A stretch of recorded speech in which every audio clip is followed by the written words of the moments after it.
సున్నితమైన పరిస్థితుల్లో అవకాశం ఉన్నా మాట్లాడకపోవడం అది కూడా ఒక కళే. దీన్ని బట్టి ఏమర్థమవుతుంది? ఇది నీ వ్యక్తిత్వంలో లేదని. ఇప్పుడు నేను చెప్పింది నీకు అర్థమైనా అవ్వకపోయినా కానీ ఖచ్చితంగా ఆలోచించు. రాబా.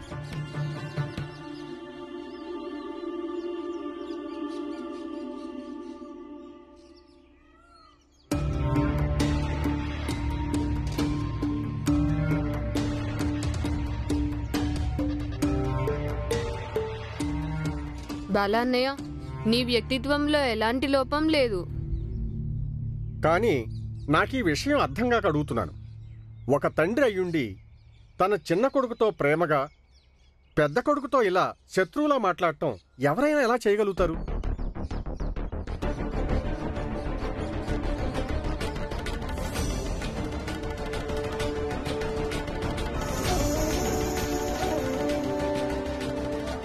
చూడండి,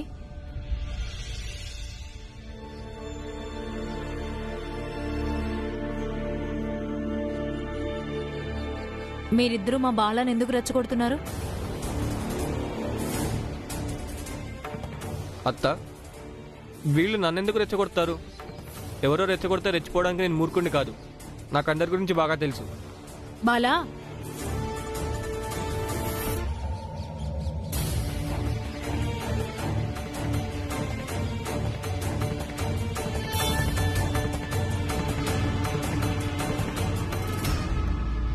బియ్యం కొనండి, పప్పులు కొనండి. బియ్యం కొనండి అయ్యా. నాణ్యమైన బియ్యం కొనండి. నాణ్యమైన పప్పులు, నాణ్యమైన సరుకులు. పప్పు కొనండి, బియ్యం కొనండి. అరే ఆ బాబు,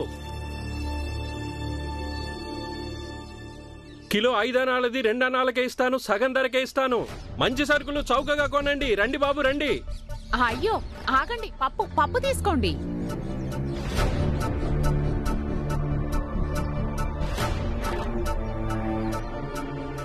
ఏంటిది? ఏం జరుగుతుంది? సగం ధరకే ఇవ్వడం ఏంటి? వదినమ్మా, మనం అతనిలాగా ధర తగ్గించి అమ్మలేము. కానీ జనాలు ధర తక్కువ అంటే ఎగబడతారు. ఏంటో రాను మనుషులు ఇలా మారిపోతున్నారు. కానీ వదినమ్మా, నేను సేటుగారు చూసుకుంటున్నాగా. 1-2 రోజుల్లో అంతా చక్కబడిపోతుంది. మీరు రావాల్సిన అవసరం ఏముంది? సేటుగారు ఎలాగూ ఇప్పుడు కొడుకు చూస్తే పాడైపోయాడు, ఆస్తంతా నాశనం చేశాడు. ఇంకా మీ సేటు గారు అంటే నా భర్త ఆలోచించి మంచాన పడ్డారు. నేను ఇల్లు దాటి బయటకు రావాల్సొచ్చింది. ఇప్పుడు కడుపు నింపుకోవడానికి ఏదో ఒక పని చెయ్యాలి గదా. కాని ఇలా ఉంటే ఏం అమ్ముతాం? వీళ్ళు ఈ విధంగా సగం ధరకే సరుకులిస్తుంటే ఇప్పుడు అందరూ అక్కడికే వెళ్తారు. అప్పుడు మన సరుకులు ఎలా అమ్ముడుపోతాయి మీరే చెప్పండి. కాని వదినమ్మా, ఎంత కొన్నామో అంతకంటే తక్కువ కమ్మడం ఇది వ్యాపార నియమాల ప్రకారం తప్పు. అతనికి నష్టం రావడం ఖాయం. అమ్ముకోనివ్వండి అతన్నే. ఇప్పుడు నువ్వు నీతులు చెప్పడం ఆపు. ఏదో ఒకటి చెయ్యి రామ్జీ, మన సరుకు అమ్ముడయ్యేట్టుగా.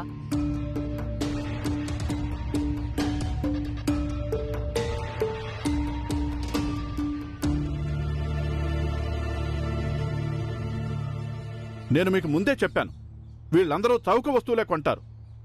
వీళ్ళకిలాంటి బియ్యం పప్పులు కొనడానికి అంత ఆసక్తి ఉండదని. వీటిని రాజులు జమీందారుల ఇళ్లలోనే అమ్మేవాళ్ళు. అదేదో అంటారు కదా, ధరేమీ ప్రధానం కాదు, నాణ్యతే ప్రధానం అని. అవన్నీ ఒట్టి మాటలే అనుకుంటా. నిజంగా వీళ్ళివి తింటే వీళ్ళు రాజులు జమీందారులాగా ఆరోగ్యంగా ఉంటారు. కానీ వీళ్ళు ఈ నాణ్యమైన సరుకులు కొనరు. ఎందుకంటే వీళ్ళు వాళ్ళలాగా ఉండాలనుకోరు. వీళ్ళు ఎప్పుడూ చౌక బియ్యం తింటారు. పోనివ్వండి. నువ్వు వద్దనే చెప్పావు రామ్జీ. అయినా నేనే తీసుకొచ్చాను. వీటినెప్పుడూ రాజులు జమీందారులేనా తినేది, వీటిని వీళ్ళు కూడా తినాలని. కానీ తప్పు నాదే తప్పు. వీళ్ళకి తక్కువ ధరవే తగినవి, వదిలే. బియ్యం కొనండి, నాణ్యమైన బియ్యం కొనండి. అరే ఏంటి మీరనేది నిజమేనా? అబద్ధం ఎందుకు చెప్తామండి? ఒకసారి తీసుకెళ్లి తిని చూడండి. చూస్తాను. రాజులు జమీందారులు తినే ఈ బియ్యాన్ని నేను కూడా తిని చూస్తాను ఎలా ఉంటుందో. తీసుకోండి. ఎన్ని కావాలయ్యా? 1 కిలో బియ్యమే ఉండ నాకు. భీమరావు చూడు, మీ నాన్న అబద్ధాలు చెప్తున్నాడు. చూస్తున్నావుగా నువ్వు. కానీ పైకి పెద్ద హరిశ్చంద్రులా చెప్తుంటాడు అందరూ నిజాలు మాట్లాడాలని. సేటు గారు, ఇప్పుడు వాళ్ళు రాజులు జమీందారుల పేరు చెప్పి వాళ్ళు ధరలేమీ పెంచలేదు. నేను నమ్మకంగా చెప్పగలను, వాళ్ళు ధరలు ఎప్పటికీ పెంచరు. సేటుగారు, మీరు సగం ధరకే సరుకు అమ్మి వాళ్ళని దెబ్బతీశారుగా, దానికి ఎదురు దెబ్బ ఇది. ఇది వ్యాపారంలో ఎత్తుకు పై ఎత్తు. మీరు ఎలా మీ సరుకుని సగం ధర అని పెద్ద పెద్దగా అరిచి అమ్ముతున్నారో, అలాగే వాళ్ళు కూడా వాళ్ళ సరుకుల్ని నాణ్యమైనవని చెప్పి అమ్ముకుంటున్నారు. అయినా సరే అబద్ధం అబద్ధమే అవుతుందిగా. అయినా నువ్వేంటి నన్ను ఎదిరించి మాట్లాడుతున్నావు? సేటు గారు, ఇది మీకు అర్థం కాలే అండి. ఇప్పుడు చెప్పండి, ఈ బండిని ఇక్కడే ఉంచుతామా లేక ముందుకు తీసుకెళ్దామా?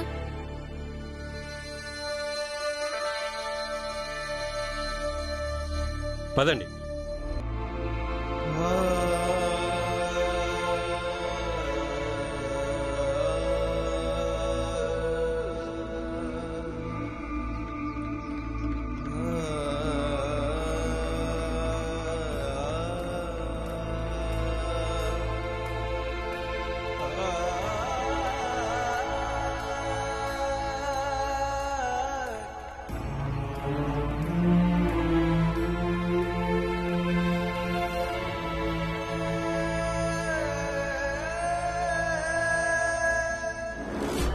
పదుగురు భోజనానికి వెళ్ళొద్దాం. ఎండ కూడా చాలా ఎక్కువగా ఉంది. మిగిలిన పని కాస్త చల్లబడ్డాక చేసుకుందాంలే. పదుగురు పదుగురు బాగా ఆకలేస్తుంది.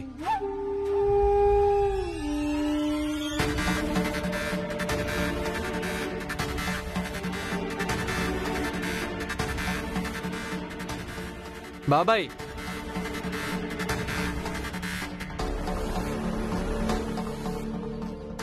స్వామీజీ విగ్రహం చేసే వాళ్ళిద్దరూ ఇప్పుడు భోజనం చేయడానికి వెళ్ళారు. అంటే వాళ్ళు రావడానికి సమయం పడుతుంది. వాళ్ళిద్దరు ఇక్కడికి వచ్చేలోపు మనం స్వామీజీ విగ్రహాన్ని దాచేద్దాం. కానీ ఏంటి? ఇప్పుడు నేను భీమ్ మాటల్ని విభేదించానని నా జాతి మొత్తానికి విరుద్ధమైపోతానా? ఆ పెద్ద జాతి వాళ్ళ పక్షాన చేరిపోతానా? లేదు, కేవలం భీమే కాదు, నేను వ్యతిరేకిస్తాను విద్యాలయాల్లో స్వామీజీ విగ్రహాలు పెడుతున్నందుకు. ఇది మనకు సరైన అవకాశం. ఇప్పుడు మీరందరూ తోడుగా ఉన్నారంటే మనం వీళ్ళకి మంచి గుణపాఠం నేర్పచ్చు. 600 అయినా 106 అయినా విద్యాలయాల్లో స్వామీజీ విగ్రహాలు పెట్టనియద్దు. విద్యాలయాల్లో చదువు మాత్రమే ఉండాలి, స్వామీజీకి పూజ కాదు. బాగా చెప్పేవాళ్ళ. స్వామీజీ విగ్రహాలు స్థాపించకుండా మనం ఎన్ని ఆటంకాలు కల్పిద్దామో అన్ని కల్పిద్దాం. పద రండి.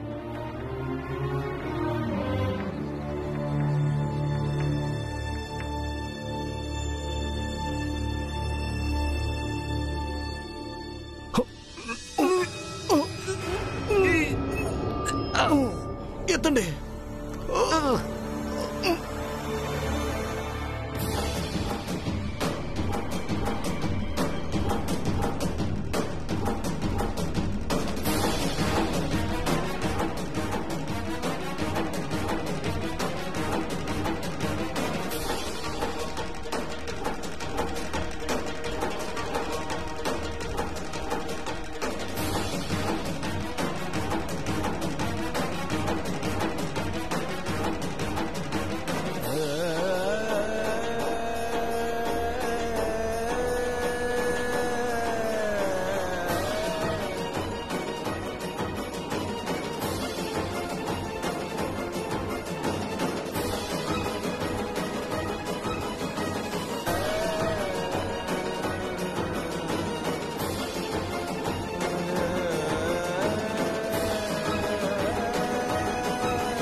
గోపాల్, ఇప్పుడు మన తదుపరి కార్యాచరణ ఏమిటి? ఎలాగైనా సరే మనం భీమ్రావుని పూర్తిగా ఒంటరివాడిని చేసేయాలి. అందుకోసం మనం ఏదో ఒకటి ఆలోచిస్తూ అమలు చేస్తూ ఉండాలి. ఏదో ఒక పథకం వేస్తూ ఉండాలి. ఎలాగైనా మనం రుజువు చేయాలి భీమ్రావు ఆలోచనలు సరికాదని. అతని మాటలు వింటే ఎవరికీ మంచి జరగదు అని. వాడు కేవలం తన స్వార్థం పంతం కోసమే ఇవన్నీ చేస్తున్నాడని. రా గురు, పని పూర్తి చేద్దాం. ఆ గురు, గబగబా చేద్దాం. అయ్యో, విగ్రహం ఏమైంది? అరే, ఇక్కడే ఉండాలి కదా.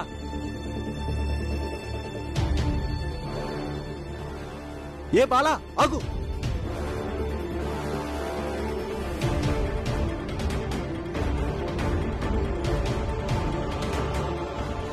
ఆగరా, అక్కడే ఆగు. ఆగు బాలా, ఆగు. ఆగు బాలా, ఆగు. స్వామీజీ విగ్రహం ఎక్కడుందో చెప్పు. మర్యాదగా నిజం చెప్పు బాలా, విగ్రహం ఎక్కడుంది? లేకపోతే నీకు మంచిది కాదు చెప్తున్నా. నాకేం తెలుసు? నీకు తెలీదా? చెప్పకపోతే నువ్వు ఇవాళ ప్రాణాలతో ఇంటికెళ్ళావు. తప్పుకో. ఆగరా, ఆగు. ఇవాళ నువ్వు ప్రాణాలతో తప్పించుకోలేవు. ఆగరా బాలా, ఆగు. ఆగు బాలా, ఇవాళ నిన్ను వదిలిపెట్టాం. నువ్వు ఆకపోతే చంపేస్తాం. అసలు మీ ఇద్దరికి భీమ్ గురించి ఏం తెలుసు? మీకు తెలుసా, ఒక పెద్ద జాతి ఆడమనిషి చలికి గజగజ వణికిపోతుంటే అప్పుడు మా భీమ్ ఆమెకి దుప్పటి ఇచ్చి ఆమెను మా ఇంట్లోకి తీసుకొచ్చాడు.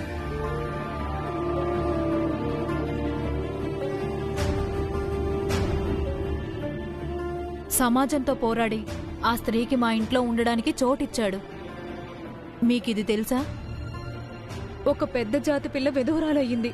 ఆ పిల్ల సొంత వాళ్ళ ఆమెను హింసిస్తుంటే మా భీమ్ ఒకడే తన్ని కాపాడాడు. అసలు అక్క ఎందుకు అలా ఉండాలి? ఇందులో అక్కది ఏం తప్పుందని?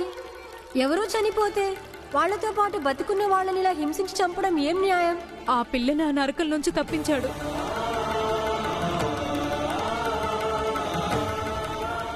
మాధవి అక్క పూనా వెళ్తుంది, సావిత్రిబాయి ఫూలే వితంతు ఆశ్రమానికి. ఇంకా ఇది తెలుసా, ఇద్దరు అత్తామామలు వరకట్నం కోసం కోడల్ని హత్య చేసి దర్జాగా బయట తిరుగుతున్నారు. ఆ అత్తమామలిద్దరిని భీమ్ జైలుకు పంపించాడు. చనిపోయిన అమ్మాయికి న్యాయం చేశాడు. మేము నీ మొదటి భార్యను తగలబెట్టాం, ఇప్పుడు రెండో భార్యని పీక పిసికి చంపాం. నీకు డబ్బు ఆశ ఉందిగా, ఏం చేస్తాం మేము? నీ కట్నం డబ్బు కోసం నీ పిల్లాన్ని హత్య చేశాం మేము. వీళ్ళందరినీ బంధించండి సార్. వీళ్ళందరి ఎదురుగా అంగీకరించారు వీళ్ళు వీళ్ళ ఇద్దరి కోడళ్ళని నిర్దయగా హత్య చేశారని. మీకిది తెలుసా, ఒకసారి మా నుంచి గాలి, నీరు, ఇంకా నివాసం ఉండే గూడు కూడా లాగేసుకున్నారు. అప్పుడు భీమే మాకు మా హక్కుల కోసం పోరాడడం నేర్పించాడు. ఇప్పుడు ఎలా ఉందో అలాగే ఆలోచిస్తున్నాను. కానీ రేపు సమాజంలో ఎన్నో మార్పులు రావచ్చు. ఏ చట్టమైతే ఈ రోజు లేదో, ఏ బాధ్యతని ఈ రోజు మీరందరూ తెలుసుకోలేకపోతున్నారో అవన్నీ రేపు ఉండొచ్చు. బాధ్యత ఉంటే అప్పుడు ఒకరి హక్కుల్ని ఎవరూ లాక్కోలేరు. అలాగే చట్టం ఉండాలి, మీలాంటి వాళ్ళు వచ్చి పెత్తనం చేయకుండా. అలా చేస్తే వాళ్ళకి శిక్ష పడేటట్టు. మీకు ఈ విషయం తెలుసా, భీమ్ కేవలం ఒక వ్యక్తి కాదు, వాడు మా అందరి నమ్మకం. ఇంట్లో అందరికంటే చిన్నోడు, కానీ మా అందరికీ ధైర్యం వాడు. మీ ఇద్దరికి కొంచెం కూడా భీమ్ గురించి ఏమీ తెలీదు. ముందు వెళ్ళి ఒకసారి మా భీమ్ గురించి అందరినీ అడిగి తెలుసుకో. తప్పించుకోలేవు.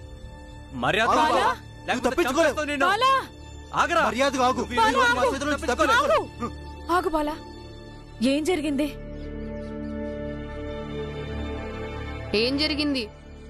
మేము స్వామీజీ విగ్రహం చేశాం. ఆ విగ్రహాన్ని తీసుకెళ్లి వీడెక్కడో పెట్టేశాడు. ఎక్కడ పెట్టావో మర్యాదగా చెప్పు. నేను విగ్రహం తీసుకెళ్ళటం మీరు చూసారా? లేదుగా. మరి నా వెనకాల ఎందుకు పడుతున్నారు? ఆ విగ్రహం మాయమైంది. ఆ సమయంలో నువ్వు ఒక్కడే ఎక్కడున్నావు? దాన్ని ఎలా అర్థం చేసుకోవాలి మేము?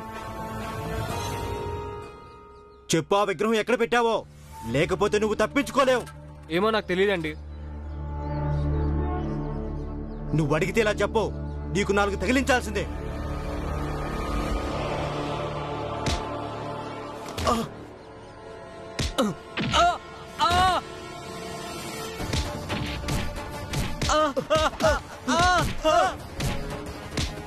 బాలా అన్నయ్య నా జాతివాడు. తన మీద పడే ప్రతి దెబ్బ నా మీద పడినట్టే లెక్క. నేను ఇలాంటి విషయాలను అస్సలు సహించను. బాలా, వాళ్ళని కొట్టద్దు. నన్ను కొట్టకండి, కొట్టకండి, నన్ను కొట్టకండి. బాలా, వదిలే వాళ్ళని.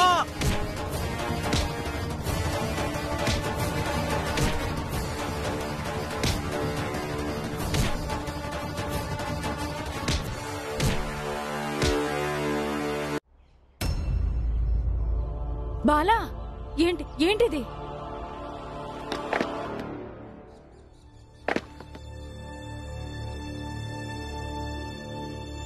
ధన్యవాదాలు గోపాల్. బాలా అన్నయ్య, ధన్యవాదాలు చెప్పాల్సిన అవసరం లేదు. ఇది నా బాధ్యత అన్నయ్య.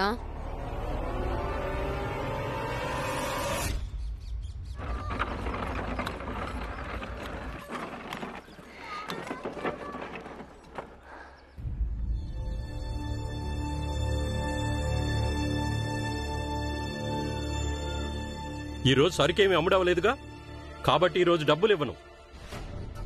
అలాగే మీ నాన్న అందరికీ అబద్ధాలు చెప్పి నా వ్యాపారాన్ని నాశనం చేశాడు. మీరు కూడా అలాంటి ఉపాయాన్ని ఆలోచించుకురండి. దానితో రేపు మన అమ్మకాలు వాళ్ళకన్నా ఎక్కువ అవ్వాలి. కానీ కొంత సరుకు అయితే అమ్ముడైందిగా, దానికి కొంత డబ్బు అయితే వచ్చిందిగా. లేదు, ఇంటికి పండి. ఈరోజు మీకేమీ డబ్బులు ఇవ్వను. కానీ వెళ్ళండి.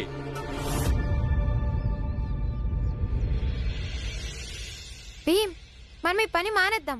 మాట ఇవ్వడం అంటే దానికి అర్థం ఇది కాదుగా, జీవితాంతం తన వెనకాల తోకలాగుంటావని. ఆనందన్నయ్య, రేపు మనం ఇంకొక చోట పని చేసినా ఏదో ఒక రకమైన అణచివేతని మనం భరించక తప్పదు. ఇప్పుడు చూద్దాం ఇతను ఏం చేస్తాడు.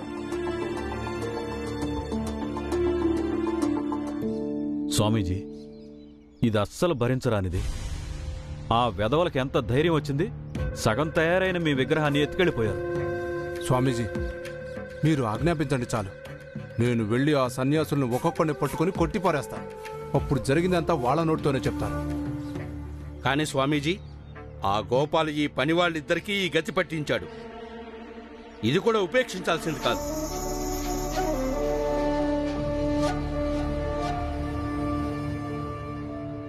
సరే, ఇక మీరిద్దరూ వెళ్ళండి. అవసరం వచ్చినప్పుడు మేమే పిలిపిస్తాం.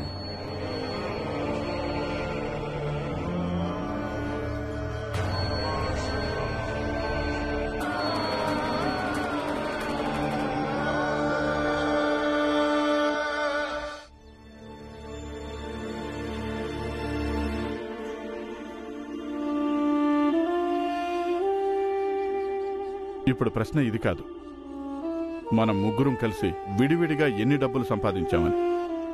ఇప్పుడు ప్రశ్న ఏంటంటే, మనం అందరం కలిసి ఎన్ని డబ్బులు సంపాదించామని. ఈరోజు నేను డబ్బులు సంపాదించాను. అవి నా డబ్బులు, అంటే మీ అందరి డబ్బులు.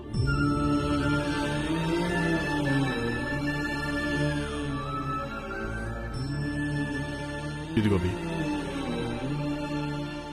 నానా.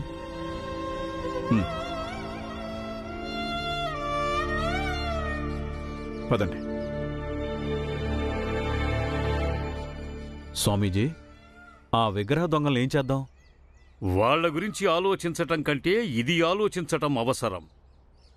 గోపాల్ మన జాతికి చెందినవాడు అయినప్పటికీ గోపాల్ మన జాతికి చెందిన ఇద్దరు కార్మికుల్ని అంత దారుణంగా ఎందుకు కొట్టాడు? అదేగా స్వామీజీ, మాకేం అర్థం కావడం లేదు.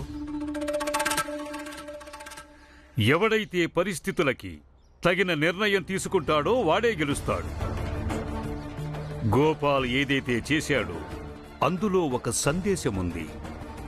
అది ఏంటో మనందరం అర్థం చేసుకోవాలి. వాడు ఒక అవకాశాన్ని సృష్టించాడు. దీంతో మనం ఆ భీమరావుని నిరాయుధుణ్ణి చేయొచ్చు. తరువాత భీమరావు స్థానంలో ఆ జాతి వాళ్ళందరికీ నాయకుడి హోదాలో గోపాల్ ఉండేలా యంత్రాంగం చేయొచ్చు. ఇది వేరే వాళ్ళకి అర్థమైనా అవ్వకపోయినా స్వామీజీకి మాత్రం చాలా బాగా అర్థమవుతుంది. ఆయన అర్థం చేసుకుని ఉంటారు నేను ఏం కోరుకుంటున్నాను, నేను అలా ఎందుకు చేశాను అని. బాలాని మిత్రుడిగా చేసుకోవటం చాలా చిన్న పని, కానీ అసలు సంకల్పం ఇంకా వేరే ఉంది.